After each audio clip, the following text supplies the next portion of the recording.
Você sabia que Pânico foi inspirado em um caso real? A do serial killer chamado Estripador de Gainesville, que matou 5 estudantes na Flórida na década de 90. Nesse vídeo eu vou contar tudo para vocês sobre esse caso chocante que inspirou Pânico.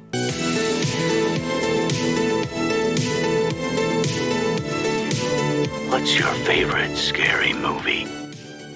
Sejam bem-vindos ao Quarta Parede, eu sou Breno Becalho e aqui o terror vai muito além dos filmes. Temos curiosidades, críticas, notícias, tretas, casos reais, nostalgia e tudo que ninguém te contou sobre o mundo do terror. Se você gosta de mergulhar no lado mais sombrio do cinema, você está no lugar certo. E como hoje é dia do Domingo Misterioso, irei contar sobre esse caso real para vocês no nosso quadro baseado em fatos reais. Então, bora! Danny Rowland, também conhecido como o Estripador de Gainesville, nasceu no dia 26 de maio de 1954 na cidade de Shreveport e começou sua onda de crimes bem cedo, no ano de 1979, quando a sua esposa pediu o divórcio. Nisso, ele começou uma onda de roubos de lojas usando uma máscara de esqui. Então, entre os anos 1979 e 1988, ele ficava roubando, ia preso, servia seu tempo na prisão, era solto, roubava de novo e lá preso novamente. Então, no final de 1988 e durante o ano de 1989, Danny até consegue arrumar um emprego, mas no meio tempo ele abusa de pelo menos 5 mulheres.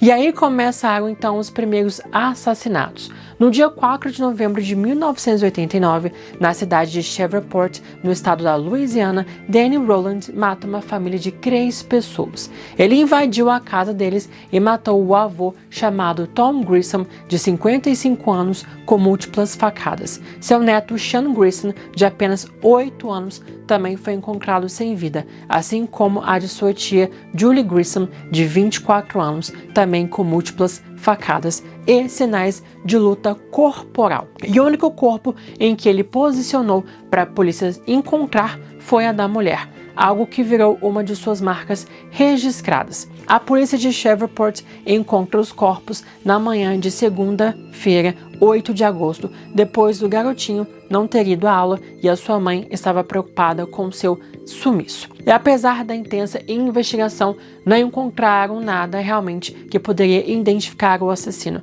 Somente fios de cabelo e algumas coisas, mas nada que realmente identificasse a sua identidade. Logo depois, Danny se muda para a cidade de Gainesville, chegando na cidade então no dia 18 de agosto com uma identidade falsa e aluga um quarto na University Inn.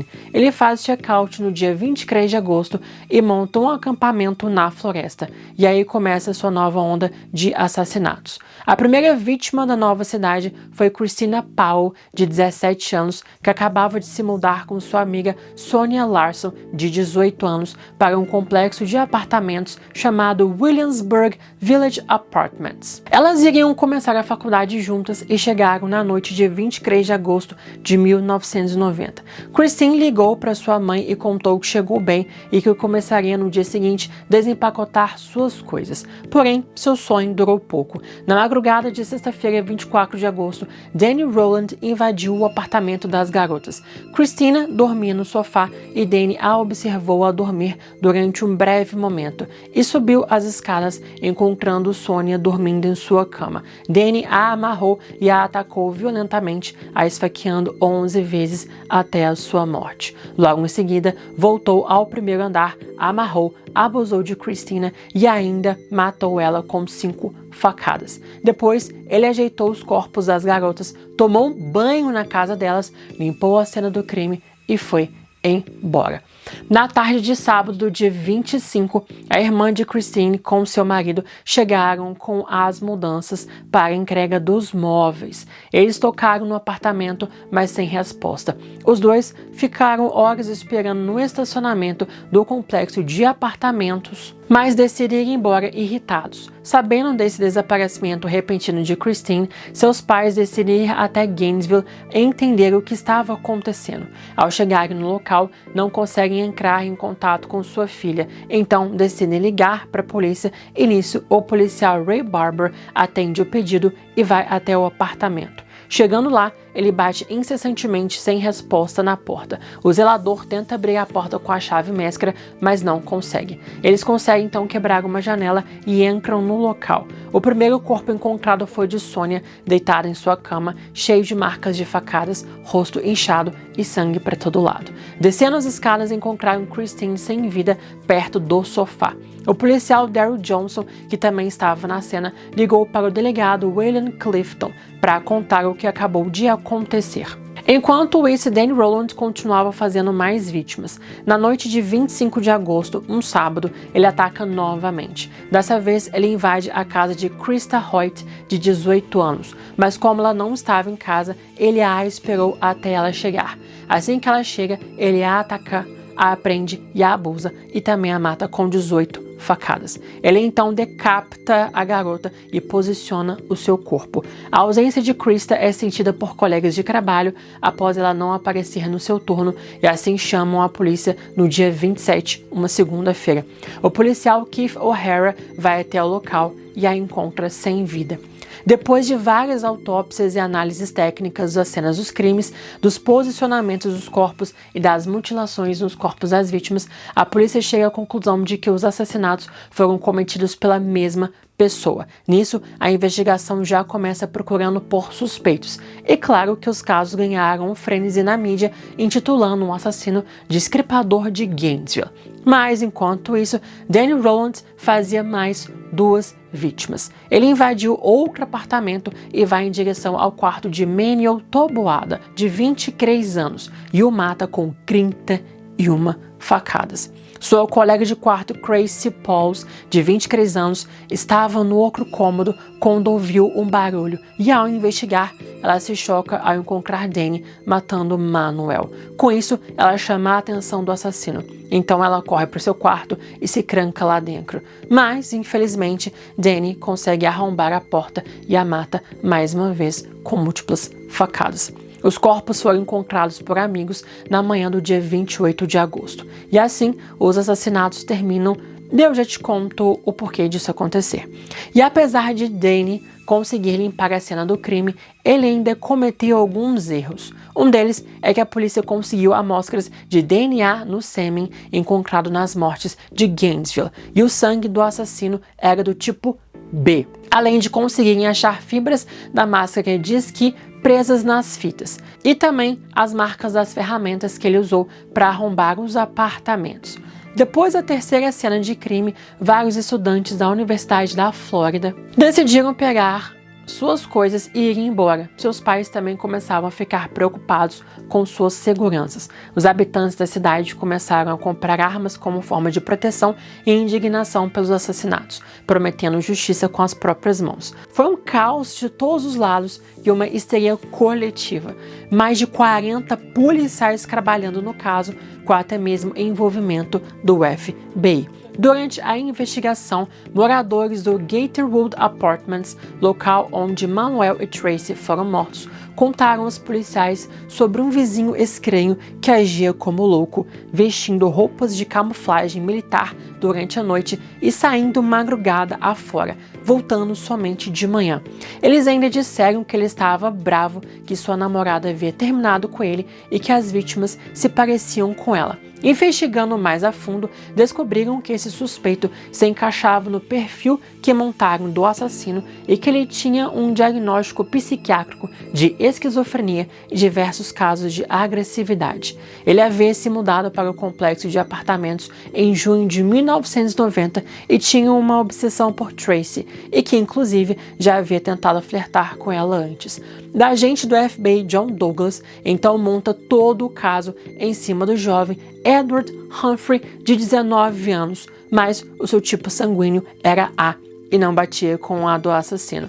Porém, mesmo assim, ele continuou preso por mais de 1 ano, ainda como suspeito dos crimes. E outro suspeito era o satanista Stephen Bates, obcecado no Jack o Estripador e com uma coleção de facas em sua casa. Outros 1.500 suspeitos foram investigados através de diversos estados dos Estados Unidos, até que se depararam com o caso do triplo homicídio em Shreveport, em que observaram similaridades no modus operandi. Todas as mulheres eram morenas, ele as amarrava com fitas, as abusava e as matava com facadas. Depois, tirava as fitas e posicionava seus corpos para que a polícia os encontrasse, além de que ele tentava limpar a cena do crime para eliminar os seus rastros. Enquanto isso, vocês lembram que os assassinatos haviam parado, certo? Então, no dia 27 de agosto, depois de ter matado a 4ª e a 5ª vítimas, Danny assaltou um banco e, quando fugiu, as notas de dinheiro roubado explodiram e soltaram uma tinta vermelha na bolsa que ele levava. No susto, então, ele começa a correr pela rua fora, mas testemunhas viram ele tirando sua máscara de esqui. Então acabaram vendo seu rosto. No dia seguinte, policiais reconheceram o assaltante do banco e correram atrás dele até o seu acampamento na floresta e lá encontraram então uma bolsa de dinheiro manchado, a máscara de esqui, uma arma, várias joias e um tocador de fitas com várias fitas cassetes. Mas Danny já havia fugido e foi para a cidade de Tampa, onde no dia 2 de setembro foi roubar uma loja de conveniência. A polícia apareceu, houve um tiroteio e ele ainda conseguiu fugir. Dias depois, ele aparece na cidade de Ocala para mais um assalto a um supermercado e depois de uma perseguição de carro e a pé, ele finalmente é preso pela polícia. No dia 17 de setembro, numa audiência, Danny confessa os roubos e é condenado por seu histórico de crimes de roubos, mas ainda nada por conta dos assassinatos de Shreveport e Gainesville. Nisso, meses se passaram e com isso o estripador de Gainesville ainda estava solta. Até que em janeiro de 1991, tudo mudaria. Ao verem a notícia sobre o estripador, um casal na cidade de Shreveport, Cindy Jurasik e Steve Dobbin, ligam para os Crime Stoppers e informaram que eles deveriam investigar Danny Rowland. Só para vocês entenderem, Crime Stoppers é um programa comunitário internacional sem fins lucrativos, que permite que as pessoas forneçam informações anônimas sobre atividades criminosas, suspeitos ou crimes não resolvidos sem o medo de retaliação. Eles funcionam como um intermediário seguro separado da polícia para ajudar a resolver crimes, proteger comunidades e também garantir o anonimato dos denunciantes. Então esse casal denunciou Danny e os três eles eram amigos da igreja 15 anos atrás, mas o casal se afastou dele ao mostrar que o Danny tinha um caráter duvidoso. Eles estavam certos. Então a polícia, ao procurarem por Danny, o acharam preso numa cadeia na cidade de Ocala, na Flórida. Eles conseguiram a amostra de DNA dele e descobriram que era do tipo B. E aí então o caso reacendeu e Rowland se tornou o novo suspeito. Pegaram então tudo que encontraram no acampamento e viram que as fibras da máscara coincidiam com as dos crimes. As ferramentas usadas também batiam com as usadas também nos crimes, além de conseguirem câmeras de segurança das lojas em que mostravam as vítimas e Danny no mesmo local e no mesmo horário, ou seja, ele já estava escolhendo as suas vítimas e as seguindo até as casas delas. Em 23 de julho de 1991, Danny Rowland foi considerado apto a ir a julgamento. Em 22 de agosto, pegaram mais amostras de DNA de Rowland para averiguar a saliva deixada numa das mordidas que ele deu em Julie Grissom em Shreveport, que acabou batendo. Entre os dias 5 de novembro e 15 de novembro, começou o primeiro júri para julgar os 5 crimes supostamente cometidos por Rowland, e o indiciaram a 5 homicídios de primeiro grau, 3 crimes sexuais e mais 3 roubos à mão armada. Na mesma audiência, exoneraram Edward Humphrey de ter participado dos crimes. Durante os anos de 1992 e 1993, Rowland começou a confidenciar para seu amigo de cela, Bob Lewis, descrevendo sobre os assassinatos. como ele planejou e como ele matou cada uma de suas vítimas de Gainesville. Lewis escreveu tudo em um documento de 26 páginas e entregou aos agentes federais. Depois, Rowland começou a contar sobre as mortes de Shreveport e Lewis escreveu mais um documento de 30 páginas contando tudo. Depois de muito tempo, Rowland decide chamar os federais e confessar tudo através de Lewis. Os agentes perguntariam a Lewis sobre os crimes e Lewis responderia por Rowland. Depois, os agentes perguntavam para Rowland se o que Lewis disse era verdade e ele confirmava. Rowland ainda disse que foi tomado por uma força incontrolável de matar, como se algo sobrenatural ou demoníaco, e que ele tinha algumas personalidades diferentes e que o tal de Gemini, quem cometeu os crimes, um espírito maligno, como Rowland descrevia. Então, a partir de outubro de 1993, começou o pré-julgamento de Rowland com testemunhas, incluindo sua ex-esposa, psiquiatras e psicólogos, para analisar o perfil de Rowland. E os federais começavam a juntar informações do seu passado e as evidências para montar o caso do julgamento. Então chegou o momento. 7 de março de 1994, finalmente começa o julgamento de Danny Rowland na cidade de Gainesville, com um júri composto por 3 homens e 9 mulheres. O produtor Rod Smith conduziu a acusação. Rowland confessou tudo e contou em detalhes tudo o que aconteceu, além de tocar em as fitas encontradas no acampamento em que ele falava sobre seu passado, com sua família e sua infância completamente conturbada. O julgamento aconteceu até 24 de março, que contou com inúmeras testemunhas, psicólogos, médicos, familiares e as acusações da promotoria e as defesas do advogado de Rowland. Mas, no final, o veredito foi unânime, com 12 votos a 0 de que Danny Rowland era o culpado pelas mortes dos 5 jovens em Gainesville e que ele deveria ser sentenciado à pena de morte. Em 20 de abril de 1994, o juiz Stan Morris leu a sentença final, confirmando a pena de morte. We, the jury, as to the count 1 of the indictment, the first-degree murder of Christina Powell, recommend to the court that it impose the death penalty upon Danny Harold Raleigh, Sonia Larson, Krista Hoyt, Manuel Taboda, Tracy Paulis.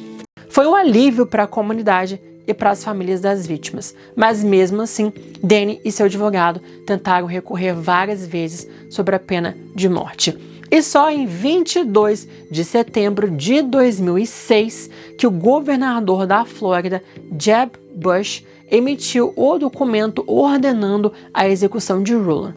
Então, depois de 16 anos e 4.571 dias, em 25 de outubro de 2006, Danny Rowland foi finalmente executado por injeção letal. Toda essa história está descrita no livro A Monster of All Time, The True Story of Danny Rowland, The Gainesville Ripper, de J.T. Hunter.